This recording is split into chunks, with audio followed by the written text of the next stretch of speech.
Himaksi, selamat datang di Tomat Talk Show Ormawa S1 Akuntansi bersama Himaksi. Sebelumnya, perkenalkan saya Jili Cecilia selaku host yang akan membantu jalannya acara Tomat pada hari ini. Jadi, sahabat Hima, pada talk show kali ini kita akan membahas seputar pencegahan dan penanganan kekerasan seksual. Tapi tenang aja, saya di sini nggak sendiri nih. Saya ditemenin oleh narasumber kita yang sangat keren dan kece ini yang akan membahas dan mengupas tuntas tentang pencegahan kekerasan seksual ini. Sebelum ngobrol lebih jauh, kita kenalan dulu dong ya pastinya ke narasumber kita yang keren ini. Karena ada pepatah mengatakan tak kenal maka tak sayang. Betul banget, Cili. Jadi saya persilahkan kepada narasumber kita untuk memperkenalkan diri terlebih dahulu nih. Boleh, Ibu? Oke, terima kasih Jili. Hai guys, Assalamualaikum warahmatullahi wabarakatuh, sahabat Himaksi. Perkenalkan, saya Ibu Suciati Mu'anifah. Tentu teman-teman yang sudah sering ketemu saya di mata kuliah internal audit, kemudian di mata kuliah manajemen keuangan sudah kenal ya. Mungkin bagi teman-teman yang belum kenal, sedikit perkenalkan diri. Saya saat ini sebagai dosen prodi sarjana akuntansi diamanahi menjadi koordinator kemahasiswaan, dan saat sekarang saya menjadi pembina Hima Aksi juga loh. Itu aja sih, Jili. Oke, jadi sahabat Hima pasti udah kenal pastinya dengan narasumber kita kali ini karena beliau adalah salah satu orang yang terkenal nih di prodi akuntansi. Di mana-mana ada soalnya. Oh iya, dia kayak apa ya di mana-mana? Udah di mana-mana sudah terkenal pastinya. Mudah-mudahan kenal baiknya aja ya, Jili ya. Jadi Ibu Suciati Monifa SEMMMAK ini adalah selaku pembina Hima S1 Akuntansi Universitas Pamulang dan salah satu dosen juga ya Bu di Universitas Pamulang ini. Nah, pasti sahabat Hima pastinya udah nggak sabar kita membahas pencegahan dan penanganan kekerasan seksual. Mungkin langsung aja kita masuk ke pembahasannya. Di sini Bu mungkin saya menjelaskan sedikit tentang PPKS ini. Okay. Jadi, kekerasan seksual adalah tindakan atau perilaku yang melibatkan penggunaan kekerasan fisik, tekanan, atau ancaman untuk memaksa seseorang melakukan aktivitas seksual yang tidak diinginkan atau tidak disetujui. Nah, pencegahan kekerasan seksual itu sendiri yaitu upaya yang dilakukan untuk mencegah terjadinya tindakan kekerasan seksual untuk melindungi individu agar tidak menjadi korban nih, teman-teman. Oke. Mungkin menurut Ibu Suci sendiri, kekerasan seksual itu apa sih? Oke, kekerasan seksual ya, Julia. Teman-teman, sebelumnya saya menambahkan ya perkenalan tadi ya. Saya saat sekarang juga bekerja sama dengan pihak pemerintah Kota Tangsel terkait dengan sosialisasi pencegahan kekerasan seksual dan kriminalitas terhadap anak dan anak-anak usia kurang dari 18 tahun. Jadi ini memang sedang marak sekali, Jili, di mana-mana informasi ya, berita-berita termasuk di media IG itu udah marak sekali bahwa adanya tawuran, adanya kejadian-kejadian yang memungkinkan banyak korban ya. Korbannya adalah salah satunya adalah perempuan ya, terkait dengan kekerasan seksual. Jadi kekerasan seksual ini adalah perilaku yang mungkin dilakukan secara sengaja namun tanpa persetujuan dari pihak yang korbannya. Jadi memaksa, dan itu sifatnya menuju kepada integritas dari physically yang menurutnya adalah yang tidak boleh disentuh oleh pihak lain selain diri sendiri gitu. Bahkan untuk orang tua dan juga keluarga terdekat pun sebetulnya kalau dari segi seksual gitu ya, anggota badan yang ranahnya seksual itu juga ada aturannya, nggak boleh tersentuh gitu. Jadi kalau memang perilaku tersebut disengaja dan tanpa persetujuan itu masuk ke ranah kekerasan seksual. Oke, baik. Mungkin saya lanjut ke pertanyaan berikutnya Ibu. Menurut Ibu apa sih yang biasanya menjadi faktor terjadinya kekerasan seksual ini? Oke, faktor terjadinya kekerasan seksual. Yang paling utama banget itu ya, Jili, sebetulnya lebih kepada moral.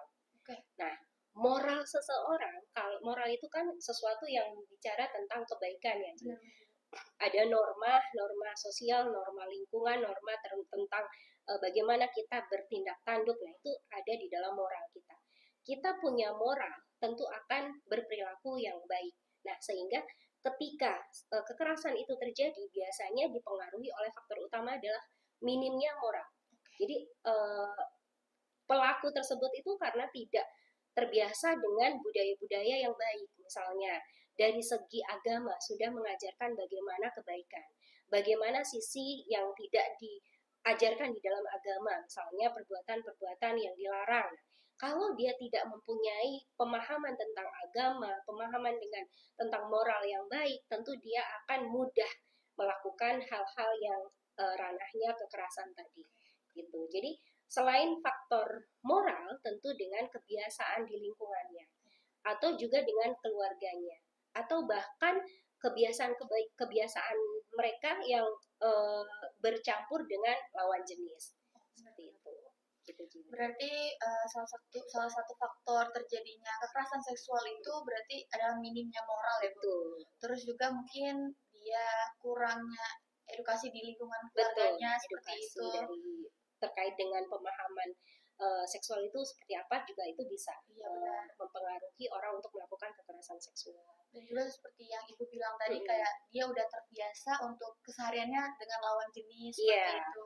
Jadi ngumpulnya ini tidak dibatasi. Seharusnya kan kita ada batasannya ya. Mana yang bukan mahram kita, mana yang teman-teman memang bisa bergaul dengan kita gitu. Jadi ada pembatasan dalam bergaul gitu. Dan tentu juga mungkin faktor teknologi juga sih. Jadi, karena kan yang zaman sekarang ini kita terjangkau apa saja ya. Media sosial itu udah hati-hati sekali. Jangan sampai kita tidak bijak dalam menggunakan media sosial tersebut. Karena bisa mempengaruhi. Misalnya dari video-video konten-konten yang gak baik, sehingga ranahnya itu kita ingin muncul rasa penasaran gitu ya teman-teman. Jadi ingin tahu ini kenapa sih, ini seperti ini apa sih. Iya benar-benar. Jadi mungkin sahabat Ima benar-benar harus bijak menggunakan teknologi sekarang ini yang sangat-sangat udah berkembang banget. Jadi semuanya tuh mudah banget untuk mencapai itu gitu. Jadi mungkin lebih bijak dan menanamkan moral di dirinya sendiri. Oke, lanjut ke pertanyaan selanjutnya nih, Bu. Apa saja tanda-tanda yang perlu diwaspadai sebagai indikasi kekerasan seksual? Tanda-tanda indikasi kekerasan seksual. Oke, dalam lingkup apa nih misalnya? Mungkin kalau di lingkungan kampus ya, misalnya mahasiswa ya. Tanda-tanda tersebut misalnya kalau kalian nih dalam organisasi tentu kan di situ berkumpul berbagai macam karakter ya. Benar. Jadi kita harus pahami bagaimana moral yang baiknya tadi ya, kemudian bagaimana bersikap dengan lawan jenis kita. Kalau katakanlah kita udah sama-sama dewasa, tentu ada batasan anggota tubuh kita yang tidak boleh kita sentuh gitu. Benar. Yang nggak boleh orang lain sentuh gitu, sehingga harus kita batasi nih, jangan sampai ketika misalnya duduk nggak sengaja gitu, awalnya tidak sengaja, kemudian tiba-tiba colak-colek atau apa. Nah, yang akhirnya mengakibatkan si korban ini merasa tidak nyaman atau merasa direcehkan. Nah, itu juga ranah akan berakibat ke kekerasan seksual, atau bahkan tidak dalam bentuk fisik ya, dalam bentuk verbal saja, non verbal pun bisa. Misalnya dia sedang jalan, kemudian mengkedip-kedipkan matanya sama cewek gitu kan, sering terjadi ya. Jadi itu kayak catcalling sekarang. Ya, boleh lah kayak gitu ya, saya kurang tahu. Nah, seperti itu misalnya dengan sengaja mencuit-cuitin si cewek lewat gitu. Itu juga bagian dari kekerasan seksual. Kalau si penerima, si perempuan tadi ngerasa nggak nyaman, saya terganggu nih, saya merasa nggak nyaman nih, nah, itu bagian dari kekerasan seksual gitu. Berarti kekerasan seksual itu tidak hanya secara physically aja, tapi bisa dari non-verbal tadi ya, dari gestur tubuh kita jarak jauh kelihatan ngerasa nggak nyaman, kita juga itu bagian dari kekerasan seksual gitu. Tadi kan kita bahas di lingkungan kampus ya, Bu. Berarti kita sebagai mahasiswa itu harus benar-benar menjaga, karena kita bertemu dengan bukan hanya satu karakter orang ya. Betul. Jadi kita nggak tahu orang itu kepribadiannya seperti apa. Betul, harus hati-hati ya dalam berteman, dalam bersosialisasi gitu. Tahu batasan-batasannya. Oke, tadi udah dibahas terkait kekerasan Hmm. seksual itu seperti apa dan bagaimana kita tahu bentuk serta faktor dari Hmm. kekerasan seksual. Seperti yang kita tahu juga dan mungkin sahabat Hima juga sering membaca atau mendengar Hmm. banyak berita tentang kekerasan seksual yang terjadi di lingkungan kampus. Hmm. Nah, gimana nih menurut Ibu sendiri tentang kasus-kasus kekerasan seksual yang sering terjadi di lingkungan kampus? Oke, kalau di lingkungan kampus ya, mungkin ada berita-berita yang misalnya tiba-tiba ada pengaduan tentang nih mahasiswa ini merasa di apa namanya disakiti sama si A gitu gara-gara apa misalnya hanya dicolek atau apa bahkan sampai ke kekerasan fisik yang lainnya. Nah, ini tentu marak teman-teman, tapi hati-hati. Itu tadi yang paling ditekankan adalah moral kita masing-masing. Jadi kita minimal sering-sering mengikuti pembelajaran terkait dengan kode etik sebagai seorang mahasiswa atau misalnya seminar-seminar yang berkaitan dengan eh, apa pembelajaran tentang karakteristik yang baik selaku wanita gitu ya, perempuan untuk menjaga martabatnya, harga dirinya itu pun penting. Misalnya ada seminar tentang kewanitaan, misalnya tentang bagaimana inti dari seksual. Seksual itu apa sih? Nah, ini mana saja batasan-batasan yang nggak boleh kita lakukan gitu ya. Misalnya hubungan dengan berteman dengan laki-laki, maka kita harus batasi, nggak boleh sampai ranahnya megang apa, nggak menyentuh apa, mohon maaf, ya nggak boleh sampai kita berbaur dalam satu ruangan yang sama, tapi hanya dua orang saja yang beda mahram misalnya, itu pun bisa. Nah maka dengan cara-cara itu kita bisa meminimalisir terjadinya kekerasan. Misalnya apalagi dengan pemahaman materi tentang bahaya kekerasan seksual atau bahkan dengan cara berpakaian kita. Kalau misalnya kita berpakaian selayaknya perempuan namun kita tidak menjaga aurat kita itu pun bisa. Aurat itu yang paling riskan banget dari sisi seksual itu kan berarti sesuatu yang harus kita tutup gitu, yang nggak boleh terbuka, yang nggak boleh mungkin mengakibatkan pandangan mata laki-laki itu tergoda gitu Benar, kan benar ya banget Julia. ya. Nah itu sih bagi menurut saya. Berarti emang udah sering banget terjadi ya Bu, di Mm-mm. lingkungan kampus Ya, ini. dan itu sebetulnya kalau memang sampai terjadi ya, kalian atau teman-teman bisa melapor ke lembaga yang bernaung di dalam perlindungan kekerasan tersebut. Misalnya PPKS ya, kita kan Benar-benar. ada nih PPKS di Unpam, boleh. Atau misalnya di lingkungan prodi bisa ke tim kemahasiswaan secara langsung, ke organisasi atau ke dosen-dosennya juga bisa gitu, jadi. Berarti yang Ibu bilang tadi Hmm. edukasi tentang kekerasan seksual Ya, itu berarti bahaya kekerasan bahaya seksual, kekerasan seksual itu pencegahannya itu penting sekali. penting banget apalagi kita Hmm. sebagai wanita ya sering Betul. banget terjadi gitu. Jadi Itu kayak yang tadi nonverbal aja kan udah bagian dari iya kekerasan ya. benar banget. Jadi mungkin teman-teman yang ada di manapun mungkin sering-sering mengikuti seminar mungkin ya kayak tentang edukasi Betul. seperti itu biar kita Atau juga sosialisasi yang dilakukan di LDKU itu suka ada ya, sosialisasi pemahaman tentang pencegahan kekerasan benar-benar seksual itu apa aja sih, apa yang perlu kita hindari itu kan iya ada.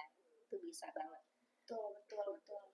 Berarti emang kita sebagai uh, manusia harus pintar-pintar menjaga diri deh. Iya, iya. Jangan sampai disalahgunakan juga oleh orang Hmm. lain seperti itu. Apalagi sampai nggak paham ini Iya, bahaya seksual itu apa gitu ya.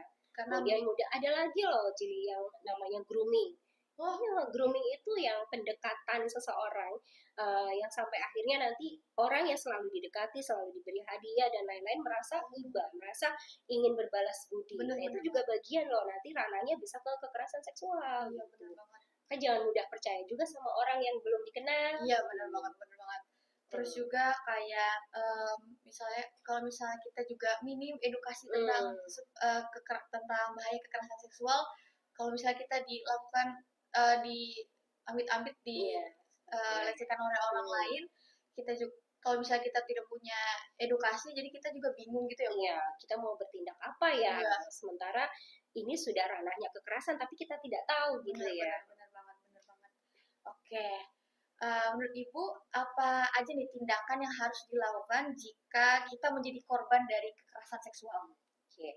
jika menjadi korban ya. Nauzubillah, jangan sampai ya teman-teman mahasiswa ke menjadi korban tersebut gitu. Harapannya kita semua sudah paham nih apa yang harus kita lakukan ketika kita bersosialisasi dan bahkan kita berteman dengan lawan jenis kita gitu. Ada batasan-batasannya tentunya. Nah, jika memang sudah terlanjur menjadi korban, maka pesannya adalah pertama, korban tersebut harus paham bahwa itu sebagai ujian. Kalau saya di agama Islam tuh selalu ketika ada sesuatu yang menurut kita itu tidak baik atau menurut kita itu bukan harapan kita, jadikan itu sebuah pembelajaran yang bagus bahwa ini adalah ujian yang mungkin barangkali Tuhan itu sedang menegur kita untuk Benar-benar. menjadi lebih baik lagi atau bahkan untuk memperbaiki apa yang sudah menjadi kesalahan kita gitu. Kemudian yang kedua, berarti kita sudah belajar nih dari pengalaman apa yang harus kita lakukan ketika kita sudah pernah menjadi korban tersebut. Kita harus bangkit, kita harus hindari hal-hal yang sampai ranahnya untuk menjadi korban tadi. Oh, kalau kemarin saya bermainnya ke sana, maka saya sekarang udah nggak lagi ke sana. Makanya saya udah tahu di sana bahaya. Nah, seperti itu ya.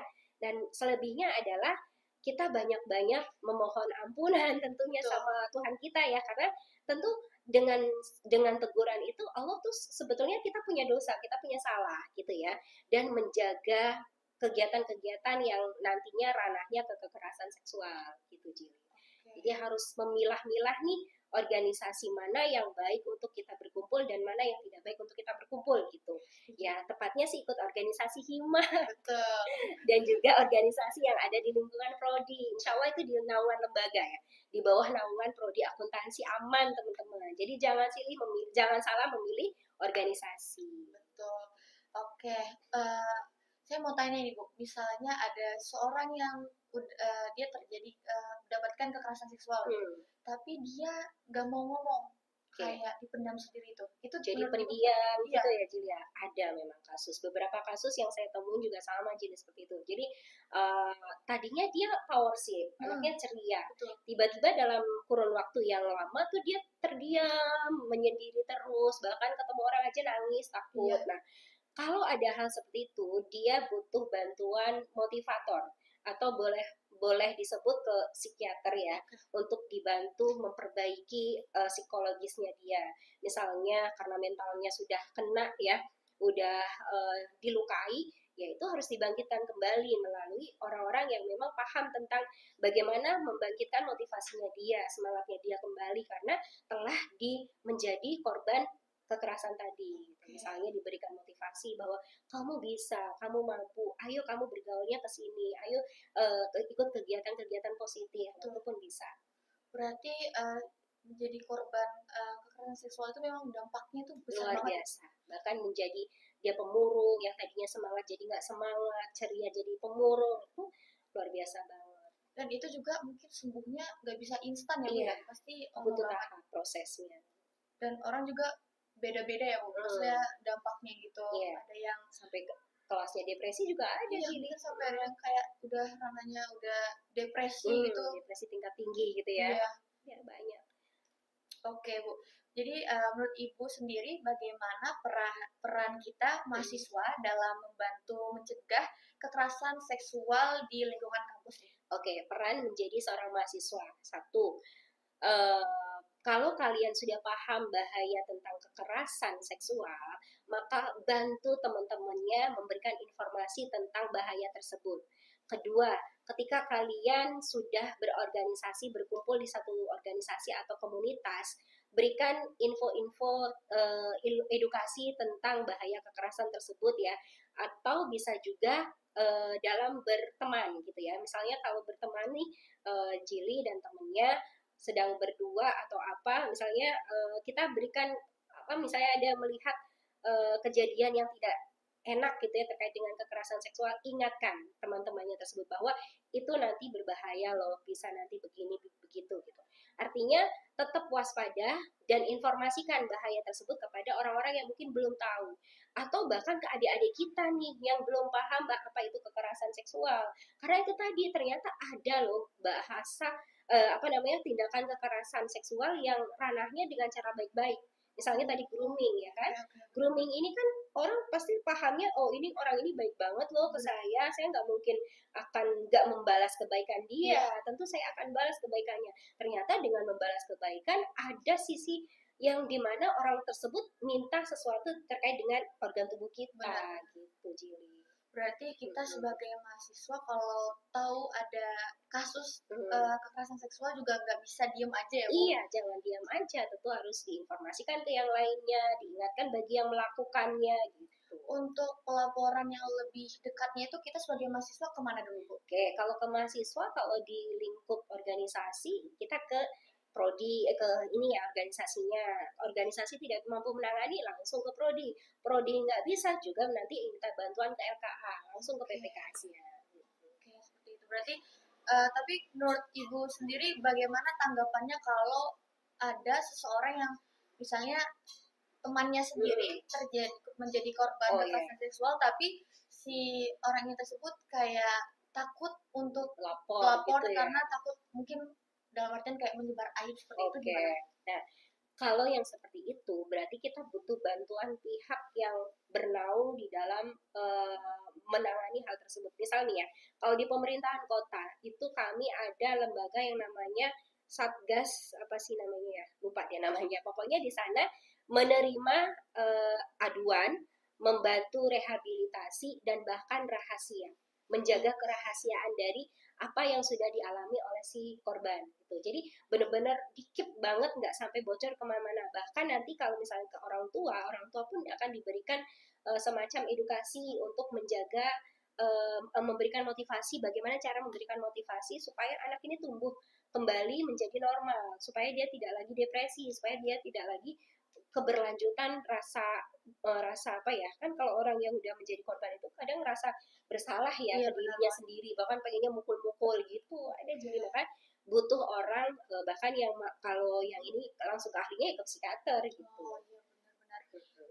Satu lagi nih Bu, menurut Ibu gimana kalau misalnya kayak tadi temennya jadi korban kekerasan seksual dan si temennya ini tahu kalau misalnya itu, tapi si korban gitu ya. Korbannya ini kayak merasa enggak kok, aku aman, enggak perlu diaduin, itu gimana?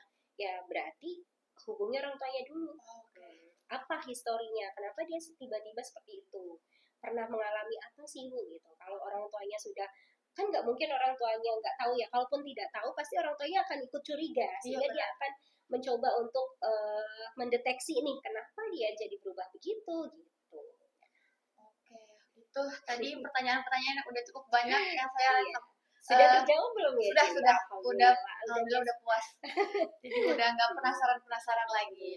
Ya itulah sahabat Hima, kalau misalnya kekerasan seksual itu benar-benar dampaknya itu besar banget di kita. Jadi jangan sampai kita terjerumus di menjadi korban kekerasan. Betul banget. Nauzubillah deh, jangan ya teman-teman, jaga diri baik-baik. Benar banget.